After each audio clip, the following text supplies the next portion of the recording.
Hello, hello. It is Justin Colletti of SonicScoop, and today we're going to be doing some audio show and tell. We are looking at a new limiter, a limiter that I like a lot. It's fast becoming probably my favorite limiter. It's a limiter that actually preserves transients, more so than I think any other that I've heard in the past. We're going to get a little nerdy today and go into what makes one limiter different from another, and we'll also share some audio examples. This new limiter is the Naturl Audio AL1, and I was amazed when I first pulled this thing up just how relatively unsquashed it sounds compared to other limiters, and I wanted to find out kind of under the hood what makes it different. And I want you to hear it for yourself. We can even compare it to some other limiters in real time to give you a sense for whether this is something you might want to try out for yourself and add on to your arsenal. I'm not the only guy who's a fan of this. I have Preston Prizzie Reid on here. You might remember him from recent Mixcon Masterclass. He is a major producer, engineer, great guy. He has mixed, platinum hits from so many genres, a lot of hip hop and R&B, but he's worked across genres, pretty much everything. And he's come to really love this limiter and get very involved closely with the developer, who is a guy named Andrew. And Andrew we have here as well. Andrew, I'm going to pick your brain inside and out. I was talking to Andrew last week, asking him everything about what makes this limiter tick. I was probably grilling him for like 90 minutes or 2 hours, and I know more about limiters now than I ever have before in my life, so thank you for that, Andrew. And we're going to pick their brains together. I'm going to throw my headphones on so we can listen to some stuff together. Enough of me just yakking. Let me intro you guys. First, we'll start it with Prizzie. Prizzie, tell me, for me, when I first heard about this, I have to be honest, you approached me at NAMM and you said, hey man, there's this new limiter you got to check out. And honestly, my reaction was like, oh great, another limiter. I really need one of those. And that's how I felt. And I kept on feeling that way until I finally heard it. And I'm like, oh, you're right. It's different. So let me know what makes you interested in this limiter. What makes it different? What makes it special? Yeah, I mean, honestly, I was approached the same way a while back, and it was in the very, very, very, very early stages. Um, and we get approached with limiters and demos and betas and stuff all the time. So of course, you just throw it in the pile and say, I'll check it out when I can. Maybe they call me on a good day, whatever, but I tried it out and I'm like, geez, like the way it's keeping my drums intact and the fact that I can get so loud with it, I was like, man, we're on to something. And then, over time, it developed into something much bigger than that. But yeah, the initial impression was it keeps the mix sounding like the mix. And I don't have to make all these kind of random changes just to work with the limiter that's actually going against my mix. Mm-hmm. Yeah. For me, I felt it was surprising just how loud this thing could get without like stepping all over low frequency instruments. I'm using it mostly in a mastering capacity, but I know that you do a lot of mixing as well. So in a mixing context, where do you find yourself using this kind of thing a lot? So this is going on first. I put this on first. I get a good bit of level out of it, maybe 3 dB of gain reduction, 4 dB of gain reduction, just to see, okay, what is the sound of this mix? And what it does is kind of inflates what's already there. And then I can go in and make decisions within the mix to really fine tune what I want out of the mix. But I can trust that the limiter is not working against me. And that's a huge difference than, some of these other limiters. You kind of have to learn its nuances and characteristics to really make it work for what you want. This is kind of the opposite. It's kind of like mixing through glass in a way. Yeah, I hear you. Interesting. So in your mixing process, you're putting a limiter at the end of your chain. When did you start doing this? And what do you say to people who say you're not supposed to mix through limiters? Oh, the top down approach? Oh yeah, I'm top down all day. I came up under Tricky Stewart and Jason and Dave and all those guys. So that whole ideology, like make it sound finished as soon as humanly possible. That doesn't mean load up your mix bus with a million things, but if you know there's going to be a limiter at the end of your mix, at least have it there so you can understand the sound, the characteristics, the kind of push pull of what it's going to give you. Now you could fine tune it, you could have more, you could have less, but whatever imprint it's going to have on your mix, you should hear it sooner than later so that it influences the decisions you make within the mix. Yeah, I got to tell you, some of the best mixes I get to master come in pretty much sounding like they've already been mastered. Bus processing isn't the only way to do that, but it's certainly one way to do it. And if you want to get really loud masters that sound loud and clean, they come from really great mixes that sound loud and clean. So, Andrew, we've been talking about your baby a whole bunch here without talking to you yet. So let me introduce you to the people. You're the founder of Naturl Audio, and this is your first plugin. I believe it's debuting like pretty much this week officially. Can you tell us what you were going for with this limiter and why you think it's different from other limiters on the market? Yeah. So it was born out of just my own personal need. I do mastering, and so very similar to Preston, it was choosing a limiter and figuring out how to work around its deficiencies. And I have this nice analog chain, and then once I throw in this digital limiter, it's doing something, it's taking away something. And I've pushed off this idea of developing a plugin for a while because I knew that it won't be easy. So really what I was going for is, and I kind of have grown to hate this word, but is maximum transparency. And the word that I'm actually using is honesty. I wasn't going for this limiter that will take, a jazz mix and turn it into a -4 LUFS dance track. I was going for a limiter that will tell you, hey, you're asking, you're doing this, you're doing that, you're doing too much. You should probably change something about it.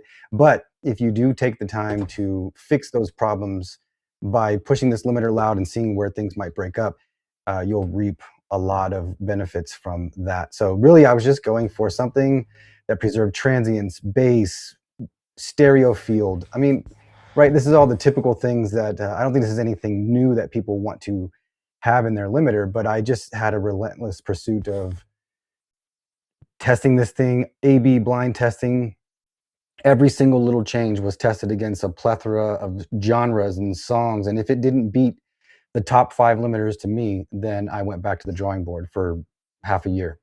And Right. I think it's where it's at now, and I love it. Well, I've got to tell you, I think the two things that you pointed out there that you mentioned are the two things that really stood out to me the most, like how transparent it is, particularly when it comes to preserving transients, I think is absolutely huge. And I've become almost accustomed to the sound of limiters in modern music production being very squashy on things like kicks and basses. And I almost didn't realize how much I'm used to hearing the sound of other limiters on the transients of low frequency instruments until I compared this limiter back to back to some of my most commonly used ones. And now I can't unhear this difference. I feel like there's some masters where maybe I'll still use those more conventional limiters, but I really like this approach, and we'll get people to hear it as we go along. We can even compare it to some other people's favorite limiters, but I want to give you a sense of my understanding of what makes this different. We'll go through the controls real quick so people understand them, know what to listen for, and then we'll start to hear it in action. But I think in addition to this ability to really preserve transients while increasing gain, the other most inventive thing in here, number 2, has to be the stereo link control, which is completely different than any other stereo linking I've seen on any other compressor or limiter. It's just a totally different approach where you can manage like a range of just how much things are linked together with a minimum and maximum amount of stereo linking, which I've never seen before. And you can just do stereo linking or unlinking only when you need it, instead of throughout the whole track. So it's almost like an intelligent algorithmic response to linking and unlinking. And man, the ability of this to preserve the center without losing side information, man, that's the balance that all limiters are trying to get, right? You want to have a solid center, but you don't want to have that at the cost of excitement on the sides. And I think this approach to it gives you more flexibility in doing that than any other limiter I've used. The other thing here that's truly useful is this optimize section, which is kind of like upward compression, I think, but it doesn't sound like other upward compressors I've used, namely because I like the sound of it. Most upward compressors I use on limiters honestly don't sound right to me. They sound kind of like pumpy, like it almost sounds like you're adding breathing to the track. I remember reading about upward compression back in the day in Bob Katz, the great Bob Katz's book, Mastering Audio. And he was raving about like, once we get into upward compression, then we'll have truly transparent dynamic range processing because we won't be squashing transients. And that sounded really cool to me until I found upward compressors put into some of my favorite limiters. And I found myself basically not using them at all. But this one is very different. I find it extremely usable up into the point where it's clearly too much and it breaks up and you have to turn it off. But in all of its lower settings, it is adding like weight and mass to me. So enough of me yakking about this thing. I could wax poetic forever because I've spent hours these past few weeks comparing it to all my other favorite limiters. I want to go through this thing with you guys. And also, we're doing this live, so if you guys have any questions, feel free to type them into the chat. If you want to hear any setting changes, if you even want to send us in tracks to use, we could do that too. But before we get into all of that demoing, let's just go through the controls, Andrew, if you don't mind, and walk us through what's happening. I think this first section on the left here is pretty self-explanatory. You've got the big input knob and the output knob. You can link them together so we can increase the amount of limiting without increasing our level. Or if we want to hear the volume go up, we can just increase our input and we'll hear more limiting as we drive this thing into the threshold. So that's pretty obvious. But this second section is very different than anything else that I've seen. It has an attack and release time. And I'm not used to seeing attack and release times on limiters. And I'm especially not used to seeing something like this, a 34 millisecond attack time. That seems like an absurdly slow attack time for a limiter, but for some reason, this thing works. Can you just start with here? What's this idea of adding on an attack time to a limiter, and why is it seemingly so slow for what people think should have a super fast attack, a limiter? Yeah. So the idea behind the AO1 is it's program dependent. The A originally stood for adaptive. We're slowly figuring out what that truly is going to stand for over time. But the attack and release times are quasi-program dependent, as I call it. So typically when you think of a program dependent processor, you don't get these controls that say, they're pretty much orthogonal to each other. You can either control it or it's fully automated. I took a different route with the AO1. I'm giving the AO1 the ability to have its own opinion, which is really just my opinion baked into some algorithm. But what the user is allowed to do is to influence how that algorithm functions. And so the attacks and releases essentially tell the AO1 to live within this realm, live within this world. And if you can, honor this setting. But there's a attack and release that's constantly fluctuating based on these some certain metrics around the signal, how much gain reduction is being done. It's a really intricate design.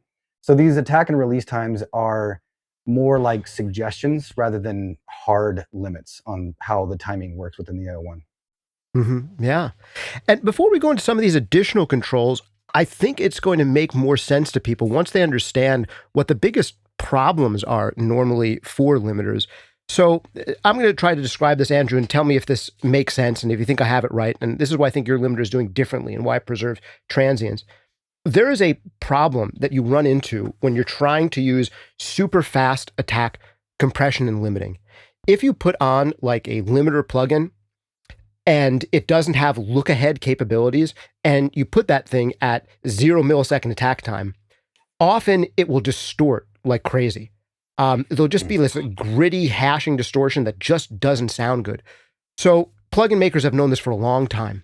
So when it comes to limiter design, they've done something called creating look-ahead limiters, where the limiter will look at signal before it actually is time to play that signal, get a sense for what's going to happen to the waveform, so they can do really fast attack compression without getting some of that, hashy distortion. The problem with this is that it's supposed to make the limiter sound more transparent. And in a way, they do. It reduces harmonic distortion. Harmonic distortion on modern limiters is really, really low. They don't add a lot of distortion. But they add these kind of pumpy, breathy, squashy effects where they really manipulate the envelope of the signal. And sometimes just lowering distortion isn't all that it's cracked up to be. The exact opposite of this approach would be like a clipper. And for me, tell me if this makes sense, Andrew, is that a clipper, it's like a limiter, but instead of having a release, it's just instantaneous. It just sees like, hey, the signal is either above the threshold or if it's not.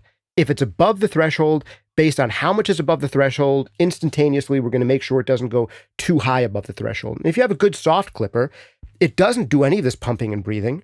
In a way, to your ear, the transient envelope can sound more preserved, like more like the original signal, but it adds some distortion. which can be fun or can be too much, right? It can be gritty.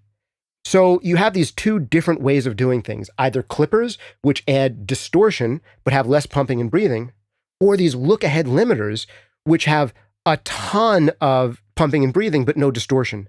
And that's been the problem that people have been trying to solve. One way people have tried to solve it is first we'll use a clipper and then we'll put a limiter after it. And you've heard that talked about in music production circles for some years now.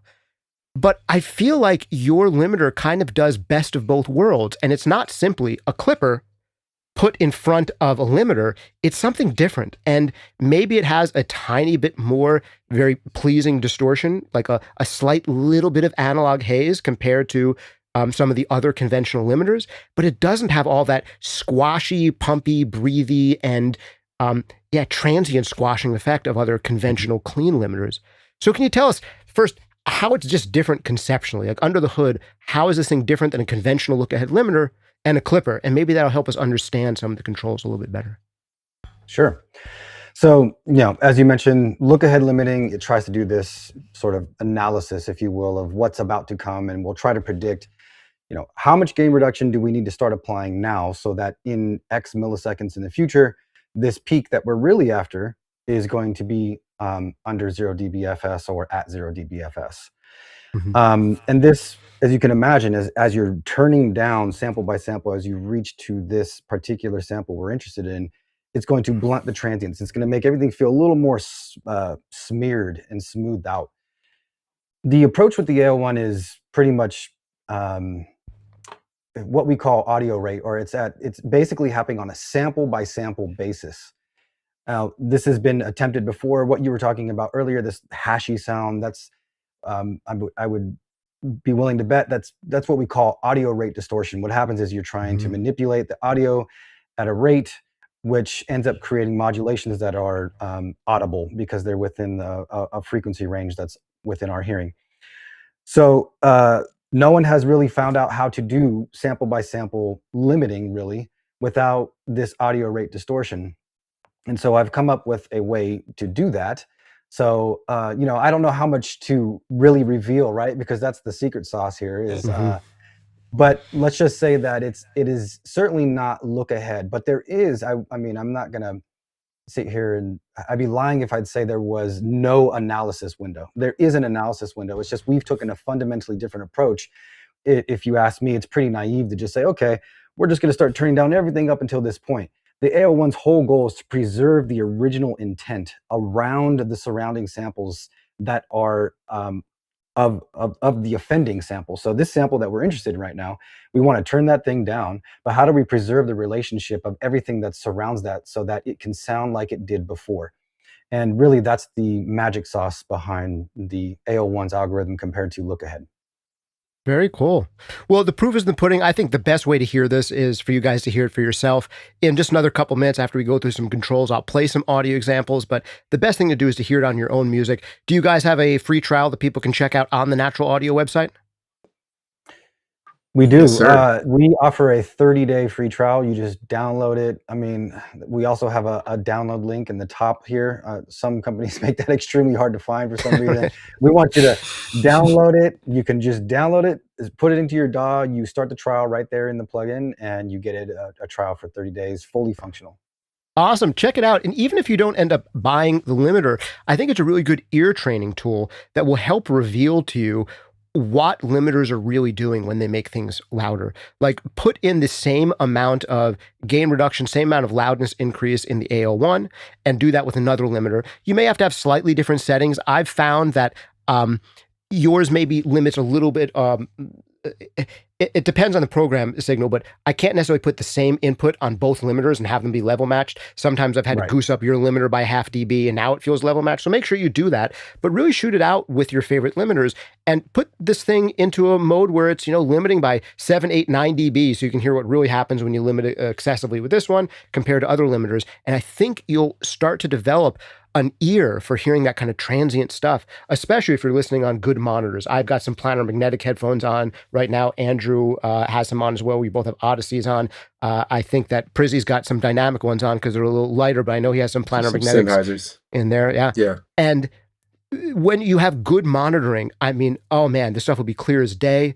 there's a chance if you have a really sluggish, inexpensive system, you might not hear transients to the same degree as on good monitors. But I don't know. I haven't tested it yet on the iPhone, but I wouldn't be surprised if we could hear transient differences even there on extreme settings.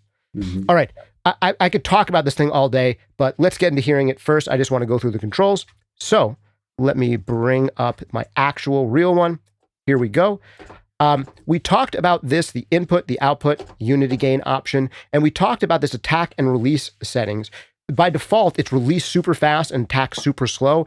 I gotta tell you, I've done most of my listening and using with these exact default settings here, where I keep the attack here, and this is part of what's really preserving the transients. You can set it faster. What's different here are these two controls, which we won't talk about a ton, but this mode control I think could be maybe slightly more colorfully designed, but to me it seems like there's a mode 1, a mode 2, and like a combination mode, if that sounds right. To me, mode 1 felt really tight, mode 2 felt a little fatter and smoother, and then mode 3 is kind of somewhere in between. What, in layman's terms, is this mode control doing to the limiter? Yeah, so now that we have this thing that has to happen sample by sample, there has to be something that controls how gain reduction is actually done. You can't just take a sample and say, oh, we're going to turn this sample down 1 decibel and everything's going to sound great. There has to be some system which controls the actual gain reduction law, as we call it. And so there's physics models essentially behind each one of these.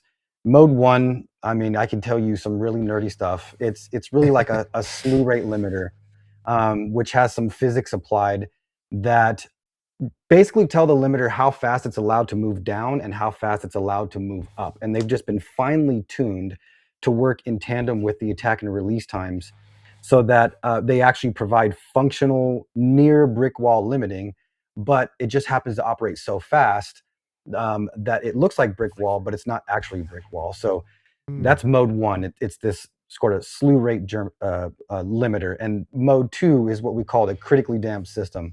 And that's just a smooth system that you can imagine it as like hydraulics in a car. A critically damped system, if you hit a bump, your car is not going to feel it. If it's underdamped, you're going to spring on forever. If you hit it with an overly damped system, your car is going to hit the ground and take forever to come back up. So we're just using physics models to really control how the actual action of gain reduction is done, rather than a digital function that tries to just use pretty naive gain staging, which just says we're going to turn things down over time. There's actually a model behind each one of these. And then the, as you clearly heard, is the mode 3 is a mix of the two. So you'll get the smoothness sort of the of mode 2, but you'll get the release and attack sort of timings, how fast things are allowed to move, of mode 1. And you put those together and now you get mode 3. Gotcha. All right.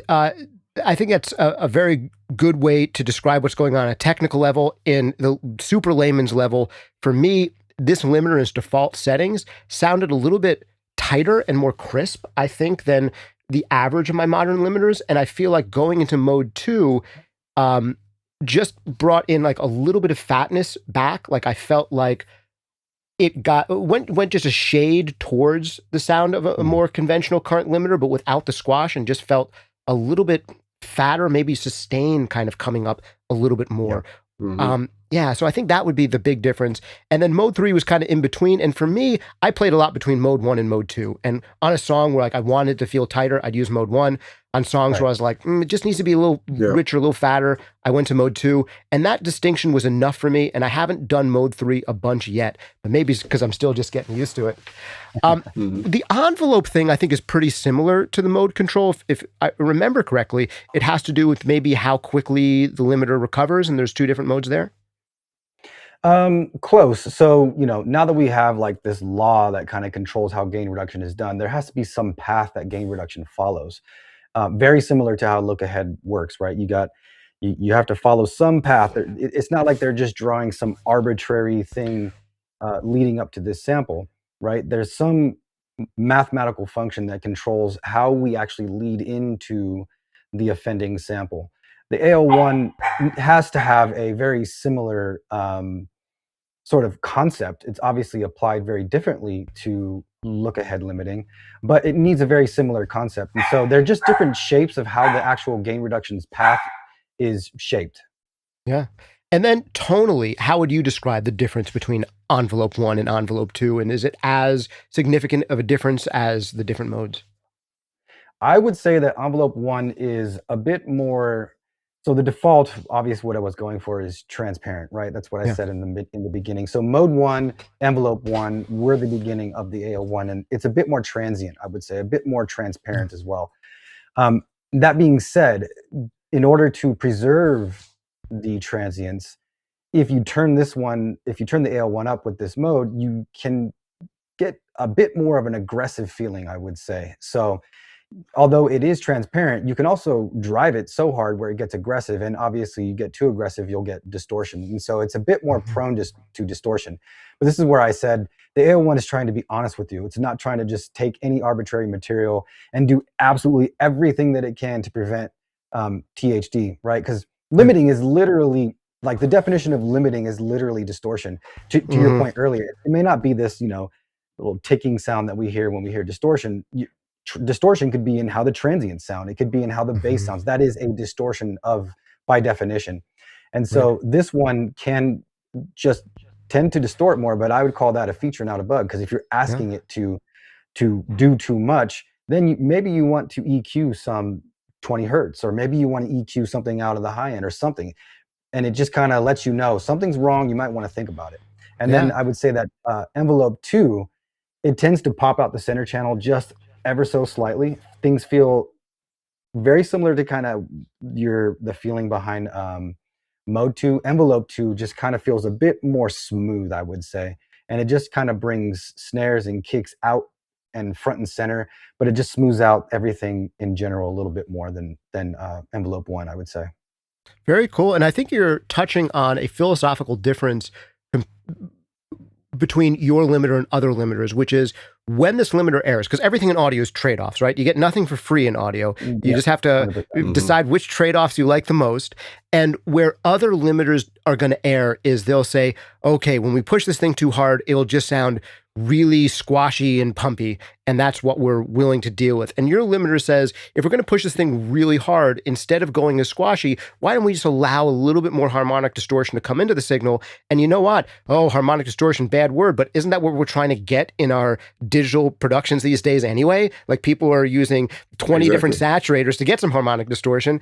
Harmonic distortion is a problem in excess, but like there's also a point like of diminishing returns. Like, if you try to remove all harmonic distortion and you're making compromises, are you really gaining anything? Where if you allow there to be a little bit more harmonic distortion, you'd have to make fewer trade-offs. And I think that's something that people don't always look at is what's the trade-off? Yes, you've lowered the THD, but at what cost? Yeah, So Exactly. it's not, if you're just optimizing for one metric, it's tricky. And you're optimizing a little bit more for preserving transients, where some other limiters are optimizing a little bit more for no distortion is allowed. And, it's a philosophical difference.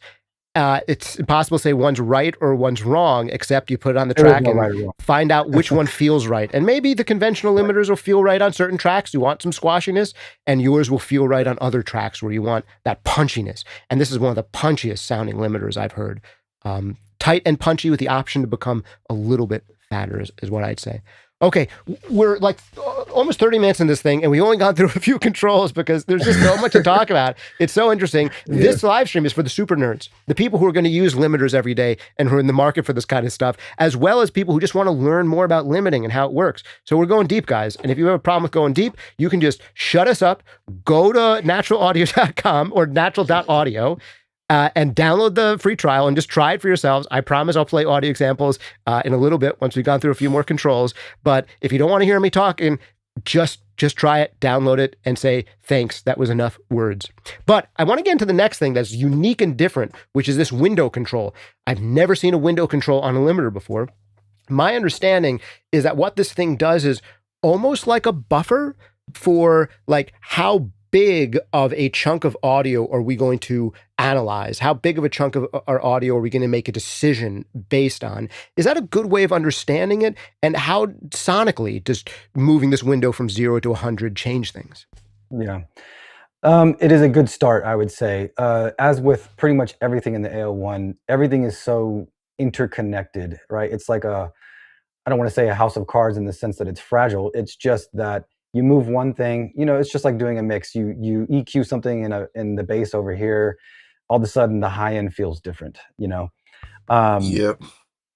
with that being said, the window really is multifaceted in what it's doing. It is doing, to an extent, what you're talking about. It's giving the limiter a context under which it's operating, but it Hmm. also influences how much sample correction that the AL1 is actually doing. So there is this buffer that happens, and we're going to do the absolute minimum that we can to ensure that we're hitting the internal 0 dBFS threshold, or ceiling rather, of the AL1. That's why it defaults to 0%. But as I mentioned earlier, mode one might distort if you're trying to get a little bit loud. And so what you're telling the limiter to do then is use a little bit more of this window to actually do sample processing, so that you might smooth it out just a little bit more. It's a bit more complex than that, but that's the most basic way to understand it. And I would say that it also has a subtle sort of effect on release and attack times, mainly release, because although the AL1 is stepped and it has this sort of suggestion of, look, we're going to be constantly changing, but you can put us into this realm. The window allows you to make the release feel a little bit more elongated than it might be at 0% if you start to drive it up. And the effect really is that you can get more stylistic changes out of it, or Hmm. if you have a part in a song, maybe an intro or something, where something's distorting with your Hmm. settings, but you're like, man, the rest of the song sounds really good. You could just automate that window up until that distortion goes away, and then turn it down. And now you get to have that distortion go away, but then Oh. keep the style as you like it throughout the rest of the song. Sweet. I didn't even realize that because, yeah, that's something that people might manage by clip gaining things down or changing their Right. limiter thresholds. And then that's brilliant that you can still be applying or targeting the same amount of overall limiting and the same all amount of boost without having to modify those things and just modifying the window. Ooh, I'm going to try that and even think of that. Now, before we move on to the next section, Prizzie, as a practical matter, do you mess around with the controls in this section much? The attack, release modes, and window. Do you tweak those at all? What kind of things are you listening for, and what are your favorite places to adjust those to? Yeah, from a practical sense, I try to leave it on the default setting and mix into it. Hmm. I always turn on the stereo link because I just love what it does, Yeah, we're and going to get to especially a that. I love song that that too. has you know, a lot of stuff going on in the left and right. Hmm. It just gives me an advantage out the gate. So I love that. I will say, in the development of this plugin, we've butted heads a few Hmm. times on the practical use case, because at one point it was very much a mastering tool and it was kind of made to be handled delicately. But we get on a call at 1 a.m., like, bro, I have to be able to abuse this thing. Not Hmm. that I Right. want to, but I need to know that I can. This needs to feel like, you ever been in a car like a Benz or something like that, and you're on the highway and you don't know you're going as fast as you're going? Like, Hmm. the car feels like you're just strolling down the street, but you look up and you're going 100. Not to Side say we note, condone Benzes that are, over are here. like that. I remember the first time I drove one, I was like, oh, I get why everyone drives like a jerk in these. They just do that. But anyway, go ahead. Exactly. You don't know that you are. You think that you're Got just going explained a down the lot. street. And that's what I wanted this thing to feel like. I'm like, we need to feel like we can take this on the racetrack and it just happens to be a street car. Hmm. I need to be able to floor it at all times if I want to. Now, if we choose to drive safe, perfect. But I need to know that we can floor this thing. Yep.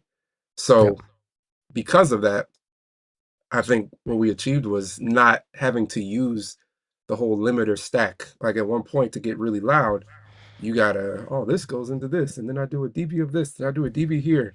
And it's really just making concessions so you get the sound you want with minimal artifacts. With the AL1, I mean, I've done it with one limiter. I've mixed a song with just this limiter. Hmm. It depends on the song, but for the most part, it can handle a whole lot more than some other limiters. As far as the settings, like I said, I try to keep it minimal and mix into it because it's not really meant to fix, it's more so meant to reveal. So if Hmm. I start turning it up and hear some distortion, if anything, like you said, it's a teaching tool where I can then be like, well, what is distorting? Oh, maybe the kick. I need to address that. I need to address the bass. Maybe I need to start shelving off some low, low sub or something like that. Kind of the similar idea of, an NS10 that the woofers start farting, or the uh tannoys, or the ported woofers that you get like a puff of air in your face when it's like a Hmm. too low of a note that's happening. It's kind of made to be that. It's meant to reveal. Sweet. Yeah. Gotcha.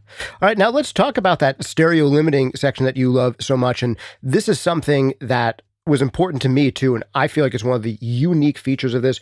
No one else has done this stereo linking approach that I understand.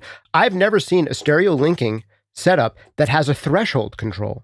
And the threshold goes from -1 to +1. So my understanding, Andrew, I'm going to try to see if I can say this in layman's terms, and then you maybe can add some detail to this. But to my understanding, we can set this threshold so that the linking or unlinking is only happening like at moments where there's a lot of stereo information. So you could have both sides totally linked together, except for when the mix now gets really wide and then it'll start to unlink, or vice versa. You can have it maybe mostly unlinked, and then as it starts to get to just like a centered vocal, it's not going to get distracted by the ambience on the left and right, and it's just going to act as a link limiter. Now, for people who don't understand the issue with stereo linking and what it solves, I'll just say really quick that a limiter, when it's limiting hard and both sides are completely linked, it can sound really controlled, really smooth. You get a really solid center image, but you start to lose some of the difference between the sides. And it just seems to get a little bit more narrow and almost sometimes too focused, is what I end up hearing. Whereas the other way Mhm. around, if you want to preserve some of the excitement on the sides, you can unlink your limiters. So the left and right aren't linked at all. But then the problem there is you get these really exciting wide sides, but you lose some of the cohesion in the center image, and the center image seems to get unstable and shifty. Does that sound like the problem that you're trying to solve? And how does this solve it, Andrew? And what do these other controls beyond the threshold do?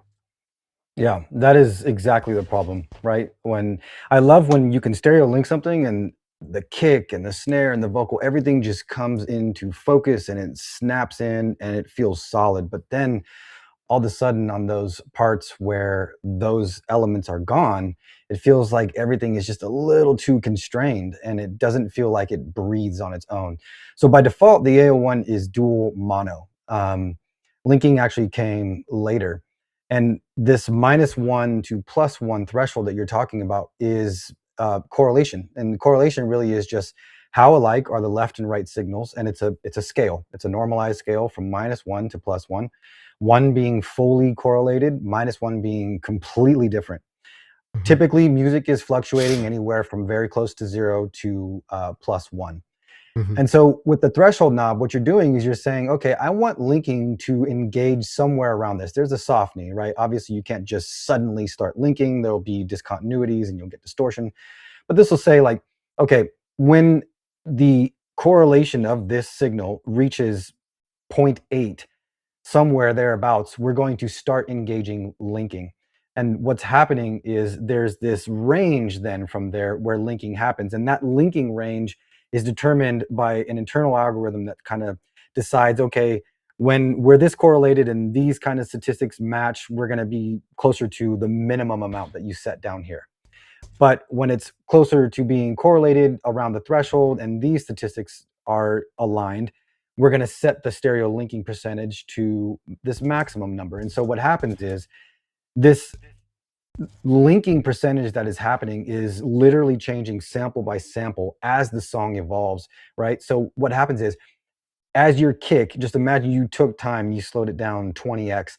As your kick is starting to come in to focus, it's going to make the song more and more become correlated because this is the dominant signal at this point. And so what happens is your linking also starts to become stronger and stronger and stronger and stronger as the correlation becomes stronger. And so the practical effect of this is that your kick and your snare and everything that's in the middle channel just kind of snap into focus, But then when they're gone, the AL1 will go back to your minimum amount of linking that you want and let the sides kind of breathe and do their own thing. Um, and then there's this little last knob here, which is the slope. And this is probably getting a little too nerdy, but we can hop into it for a second, right? No When such you thing. go from point A to point B, Hmm. right? You go from minimum to Between linked and maximum. unlinked. Yeah, yeah. Yeah, yeah, yeah. You have to have some path that follows, just like I was talking about earlier with gain reduction. It has to follow some path that's continuous and smooth. So this slope function just allows you to change the shape of that path that the linking is following, going from minimum to maximum. And Hmm. it just makes the effect is that going from maximum to minimum can just become slower, or going from minimum to maximum is a little bit slower. And so the limiter kind of lives in different regions of linking for a little bit longer than if the slope was 100%. Right. Gotcha. Very cool. And I've got to say, I've really liked it with it on. Prizzie, can you give me a sense for how you use this thing? Because for me, I'm used to most conventional limiters starting fully linked, and that was how most limiters Yeah. were to begin with. And then you could unlink them a little bit. And with a lot of conventional limiters, I find myself unlinking maybe 70, 80%. But here, I found myself really using this how much do I want it linked at the most? And then finding like, okay, at the least, I could have it, you know, allowed to unlink even more without having to worry about it, because I know that it won't be doing that when the center is important. But how have you been using these Yeah. controls? How do you tweak them? How do you think about it? Yeah. So in mixing, obviously, you want to respect the almighty reference mix for better or for worse. Mm-hmm. And I start by cranking the gain, the input, of course, and I'll turn on the stereo linking. It's usually set to zero point 0.8. I'll usually hold shift and dial it in between zero point 0.8 and zero point 0.9, somewhere between there. I'm like, okay, this is feeling good. And then I'll mix into it. Once I get close to the finish line of the mix, or, you know, 90% done, then I'll Mm-hmm. start fine tweaking and saying, okay, I want a little more of this. I want a little less of this. Typically, those default settings are, I know this is like an overlooked part of most plugins, is that initial preset is the most important preset, because that's going to be what defines the sound of that plugin. That's going to be what most people use. That might even define the sound of music, like Valhalla, for instance. Like, everybody Mm-hmm. uses vintage verb, and a lot of people just tweak the default preset. Mm-hmm. This is one of those things. I prefer to mix into almost the default preset and get what I want out of the mix. Every now and then, I'll mess with the min and max and really say, like, okay, I want a little less, I want a little more. But other than that, I try to keep it simple. Sweet. All right. Let's go through this one last major section here, and then we can start putting some audio through it together, maybe compare to some other limiters. Again, I recommend you do the trial and do it yourself, but I'll uh, go through this in real time and give you some of my kind of listening, tasting notes. So the last big section here that's different, I want to say, Andrew, from anything else I've checked out, is this optimize section, which you can kind of think of as an upward compressor, but I get why you don't like to call it that, because most of those I found in limiters haven't been that useful to me so far. This one does have a threshold, right? So if I have uh, this is kind of like, it's inverted to how you consider a normal limiter working, right? So with a limiter, when something gets above the threshold, we bring it down. Is the Hmm. idea here that when something gets below a certain threshold, we're bringing it up? And what's the difference between this makeup control and our lift control?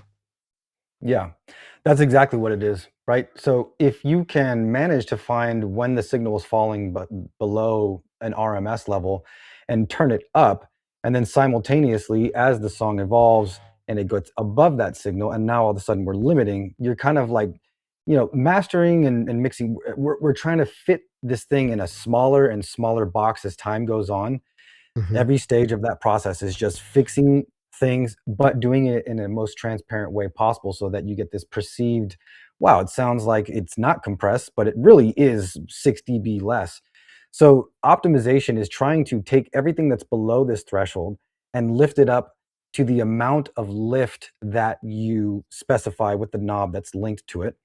But these are just suggestions, right? We can't obviously say, give me 6 dB of RMS gain, and then all of a sudden we're now 6 dB over 0 dB FS. Now we're literally undoing the whole point of having a limiter in the first place. And so it's opportunistic. It's saying, okay, you're asking for at most a decibel of optimization.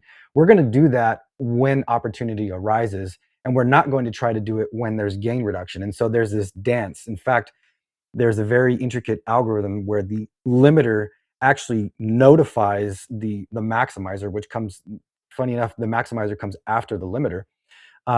The limiter notifies the maximizer algorithm that says, hey, I've done this kind of gain reduction. Here's all my statistics about it.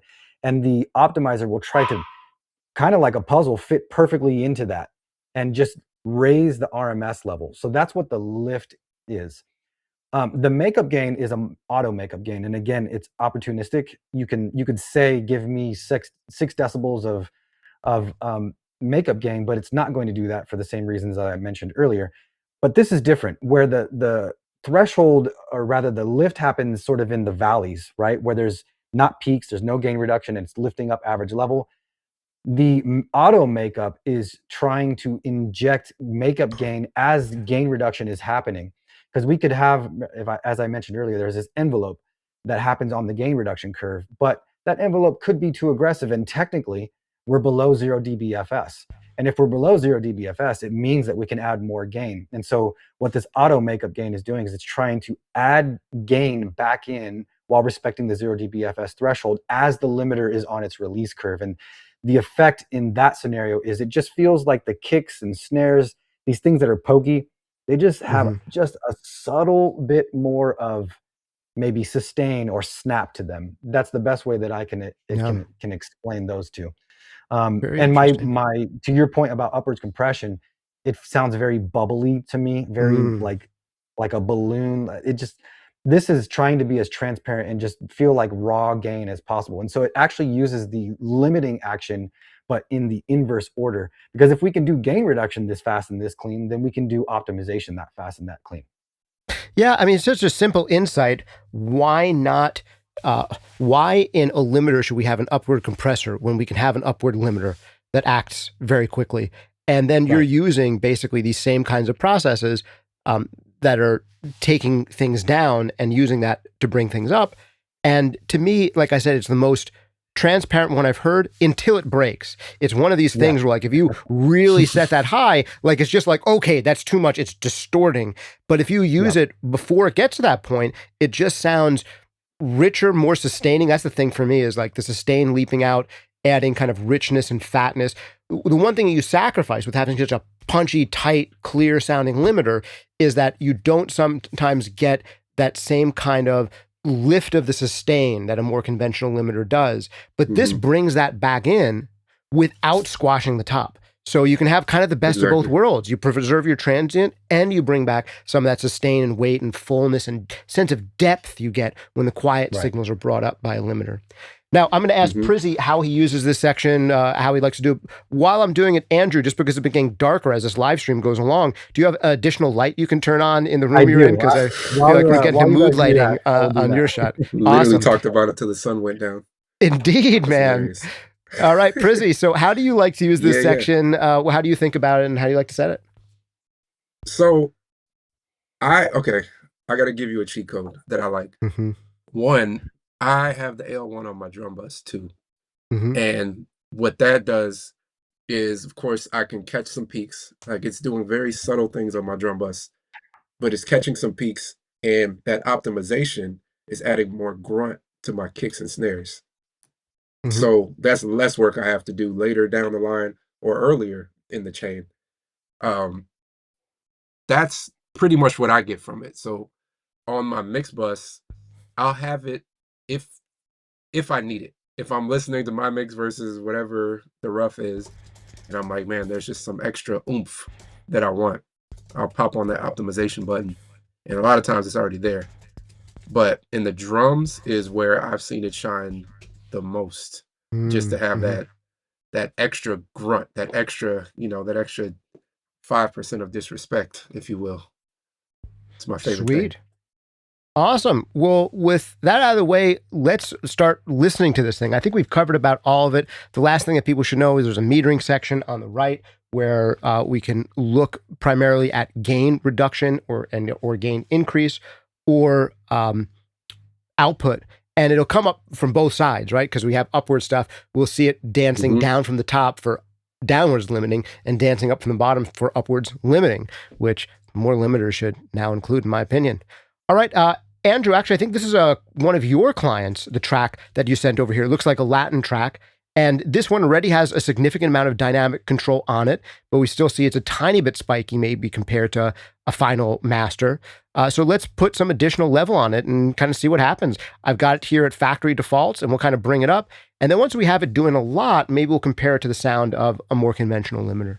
So here we go. Start bringing this up, getting some level in, just starting to hit the limiter a little, about 2 dB. And I like that I can hit unity after and it matches. Yep.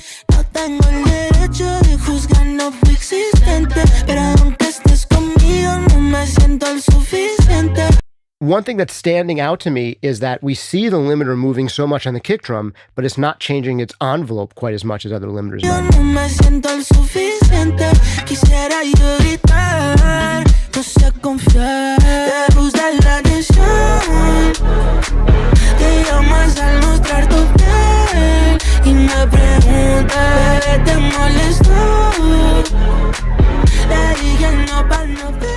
Put in unity.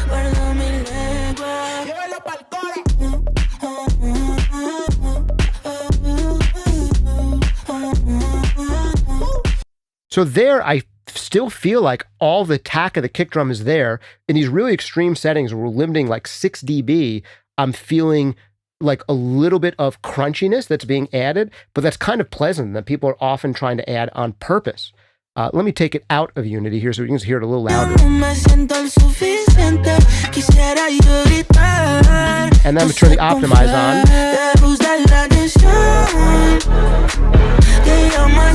Turn the threshold down so it actually triggers.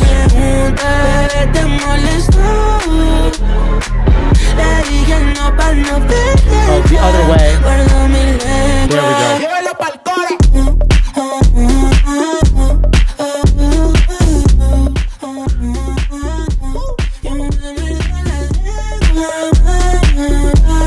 So we could listen back and forth to this at Unity, but I think the most telling comparison is going to be how a different limiter sounds when it does this kind of thing. I think Fab Filter Pro L2 is one that people use a lot. I also use the isotope maximizer a lot. Maybe we can check that one out just to give a sense for how this much limiting, which is a lot, might sound on another tool. So let me bring this down. While you're bringing that up, quick question for you. Is the limiter hidden behind our video feeds? From what I don't know if I see what the user sees. Oh, that's perfect. Now I can see it too. Now I can see it. Yep. Oh, gotcha. You weren't seeing. Yes, there we go. I had it too far to the bottom right, so you couldn't see quite how much it was doing. So let me get this situated here. You know what I'm doing? I'm doing that so I can see the waveform. So I know what I'm going to do. I'm going to move us over here. That'll make it easier. Hey. Cool. So if we're doing about 7.8 on that, I think with this, I've often had to set it just a tiny bit lower for it to sound level matched. So I'm going to put it about here. And this one on the bottom should be the ozone, and this one on top should be the AL1. So let's hear how both of them handle this amount of limiting. Here is the ozone.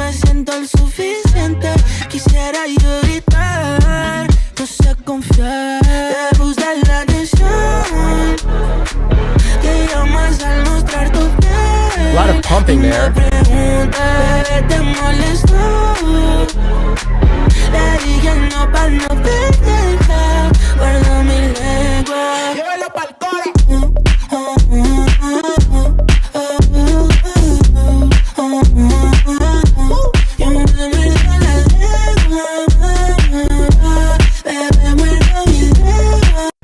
So there, in these extreme settings, where I'm hearing them differ, I think is exactly what I've been just hitting the drum about again and Yep. again, is that there's a slightly kind of like smoother sound to the ozone where it's not adding as much distortion, but it's really like, I feel like grabbing and It's releasing, you grabby. know? Yeah. Exactly. Yeah. There's this grabbiness going on, and there's almost like this pumpy effect. And then the initial impact of that kick and that bass is kind of disappearing, but it's smoother. Whereas this one in the extreme settings, it almost feels like the kick and the bass aren't being compressed. It's not grabbing, but I hear this little bit of haze and grit being added. And I think if we were just back off a couple of dB on this limiter, so we're not doing like an excessive amount, 7 dB, then that haze is going to back off to a place where I barely hear it, but I'm still hearing that advantage in the initial impact and lack of grabbiness, if that makes sense. That's Yeah. certainly one option. I would say also too, this is when the section with mode and envelope and all these things Oh, become yeah. useful, because you could Mhm. smooth that out. I'm not going to claim that it gets as smooth or not. We can hear for ourselves if we want. But Yeah. the window knob, mode 2, longer release times might be ways that we can get closer to that if we want somewhere between the two. Yeah, let's try that. And I'm going to try having them about a quarter dB apart. I think we're maybe a tiny bit louder. And we'll back off there. We'll move the window up so it's a little bit less, there's a little bit less chance of distortion. And then I'm going to put it in mode 2, which also has a slight smoothing effect here. So let's hear the ozone again, slightly less limited. No me siento el suficiente. Quisiera yo gritar. No sé confiar. Te gusta la atención. Te llamas al mostrar tu piel. Y me preguntas, ¿qué te molestó? Yeah, I think I'm especially hearing it. Let me get to a part with more percussion where you can really hear that difference, because that's where I'm hearing it the most, I think, is on those drums.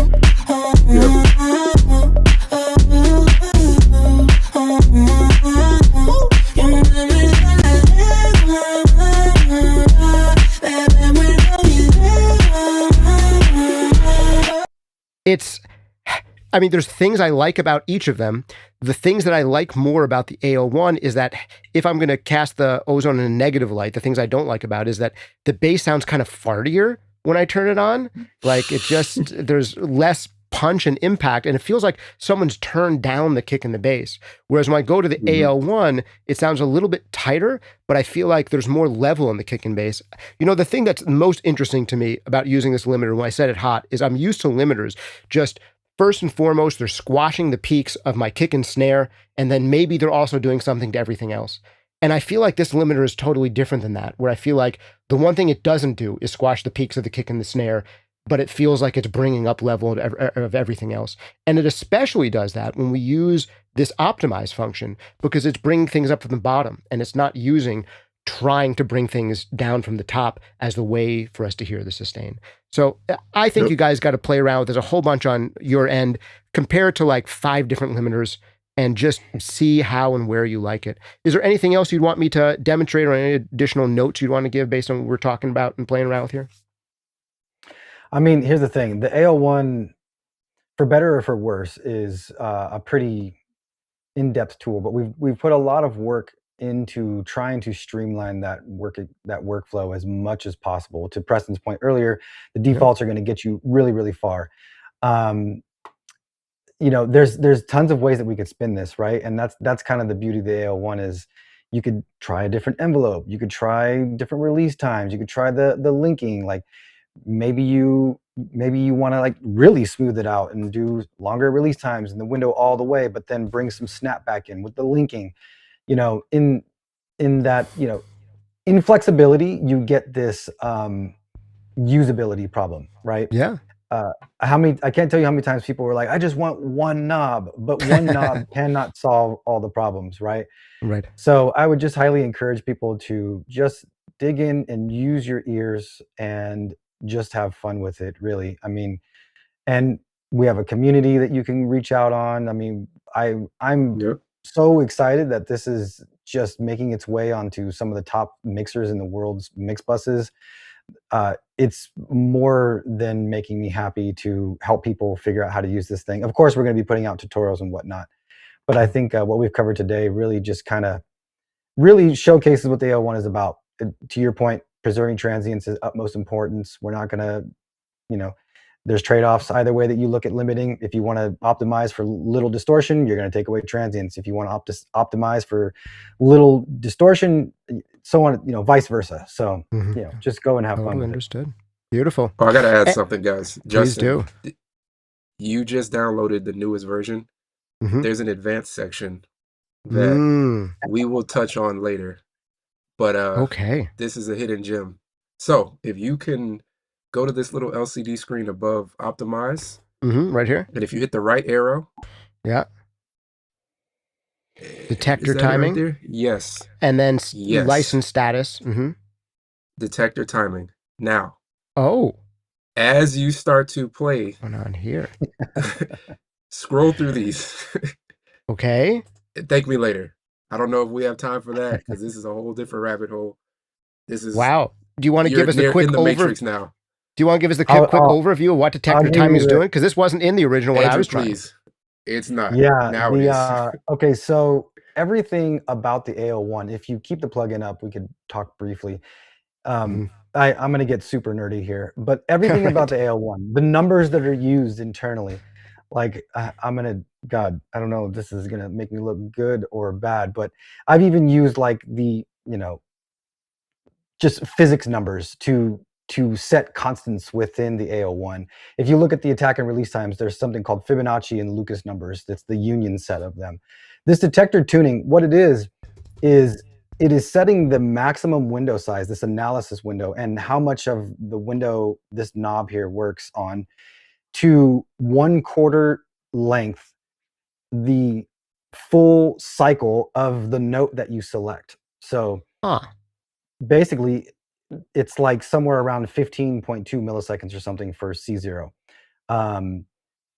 And so the AO1 was developed forever around this C0 timing. So the window that it looks at can fit a 1/4 length of a 16.32 hertz or somewhere thereabouts wavelength. And it's been tuned specially around that. I added this feature because now you can set that window to the context of a key within the 0th octave. I don't recommend necessarily saying, oh, the key's in, whatever key. It's not auto-tune. It's not auto-tune. It's not just auto-tune. Everything about the AO1 was designed to be based numerically within the context of musical theory and numbers that are found in nature. And this is where that landed. And it has very subtle, like Preston said, you just got to play with it to really understand what it does. It gives you different imaging. It gives you maybe snappier, maybe the bass shifts a little bit. Can we play like a little snippet and just so you can hear it and just so everybody else can hear it? Sure. Like, it's subtle, but it's not. Yeah. Okay. I personally like C0, D0, F0, and G0 a lot. Interesting. So this is timing influenced by the number of cycles and particular musical notes. I want to know what you've been taking before designing this thing. Let's hear it. All right, so let me go back here.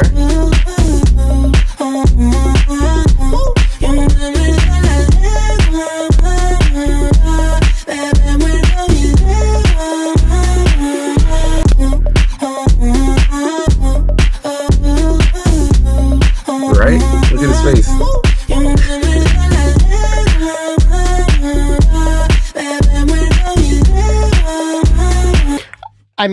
The biggest difference I've heard so far is between C0 and C#0. That's the one where I'm like, what? Am I imagining it, or did like something in the bass change? Like everything lifts, it shifts. So yeah. I like C#0. I like D0. I'll scroll through it. That's another part that's been how I set my mix up. This is the wine swilling part of this here. My goodness. Yeah. I got to go through these first three again. C0.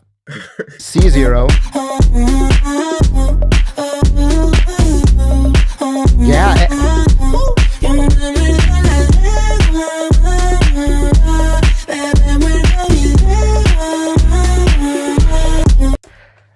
I think I'm hearing it. I kind of want to test myself blind with this to see if I can pick it out because, like you said, it's both subtle and not subtle.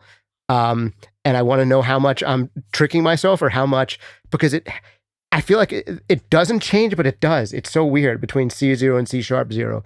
The idea of lift, yeah. I can't quite put my fingers on it. You're springing this on me right during the live stream. I haven't tested this feature out. I feel like I need to spend about 3 hours comparing these. In real time. Yeah, and you got it. My goodness. All right, let's see if we have any questions from the audience that are worth answering here. One of them was, can you move that plugin window, the webcam's out of the way? I think we got that figured out.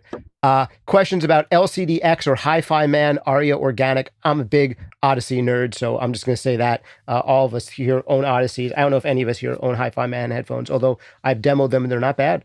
They're a lot lighter in weight, but this is another subject for another day. Why Pepper says it sounds more like a clipper. I would say it's between the two. Like when it fails, like when you push it too hard to the point where you shouldn't, then it can sound, you get more of that clipping quality. Like where it goes wrong in the way that too much clipping would. Whereas with a limiter, where it goes wrong in the way of like making you seasick, if that makes sense. But yeah, it's all trade-offs like we've been talking about.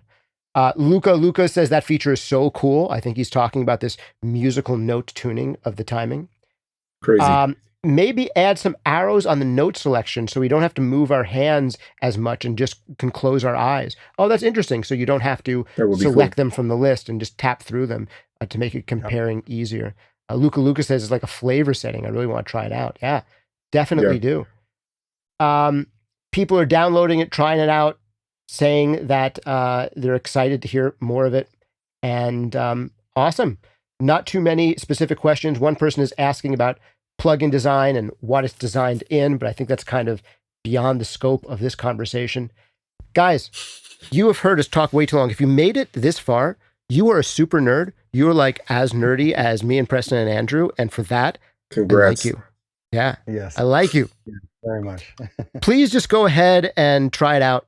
Let us know what you think. If you're here watching afterwards, let us know in the comments what you've liked most about it, what you've been using on the most. Andrew, do you think there are applications for this outside of just mix, bus, and mastering, which is what we've been talking about? Are there other instruments and settings people should try it on?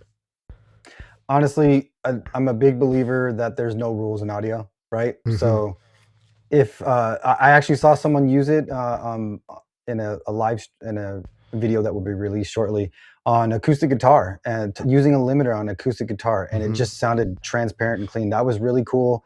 I mean, there's really no rules to this, right? Throw it on, make it distort, make it break. Maybe it's cool, maybe it's not. But I would definitely say bus processing, drums in particular, I think could really show off what the AO1 does because of the whole point around it preserving bass and transients. But again, just throw it on anything. There's no rules, but obviously I designed it for mix, bus, and mastering purposes. Well, one of these days I'd like to see a multi-band version of this. Maybe we can collaborate on something, because I think that a multi-band bass processor that is only limiting the bass, and I can do that separately from other things, could be really fascinating with some of this technology. Well, to that point, we're going to be announcing an alpha program. If you purchase the AO1 or you're 5 months into your rent-to-own option, you're going to get access to everything that I'm developing in real time. Obviously, it comes with huge disclaimers that says this will break. But the AO1 was developed out in the open for like 9 months. Nice. And we're going to give people exclusive access, and maybe that multi-band thing could be part of that bundle. There's no guarantees it'll make it to the finish line, but it could be something that we talk about for sure. Might be in the works. That could be cool. All right, guys. Well, thanks so much for joining me. Check out Prizzie on all of his channels. Where are you most active? What are the best places for people to follow you these days, Prizzie? I would still say IG. Hit me on Instagram, DM me, comment, whatever. I'll get back to you. And Andrew, probably the best thing for people to do to keep up with Naturl Audio is to go and download the plugin, and then, sign up to get mailings from you guys when you're doing new alpha tests on new plugins. Is there social media where you guys are active, where people should follow as well? Yeah, we're at naturl.audio, and I'm at rynhard.audio. You can reach out to me personally. Or Naturl Audio. We're just excited people are using this, so just DM us, and I'm sure we'll respond within minutes, because we want to really create a really cool community and plugins for people that actually get used. Beautiful. Sweet, guys. Thanks so much for taking so much time of your day to share what you've been working on. I really like it. It's definitely entering the rotation for me. And the beginning of my mastering process is always selecting the limiter. And I figure out like, okay, which general direction does this song need to go in? And then I have my mental Rolodex of which limiters I think will go there. I compare 2 or 3. And then from there, I get into EQ. And it's always the first step in my process. So I'm the biggest limiter nerd, among the biggest limiter nerds. Andrew, you're actually a bigger limiter nerd than me, but I'm among the bigger limiter nerds that there are. And I appreciate it. So thank you so much for sharing it. It's been Justin Colletti of SonicScoop with Andrew from Naturl Audio and the great mixer, producer, engineer, Prizzie. Thanks for hanging out with us. See you next time. Thank you.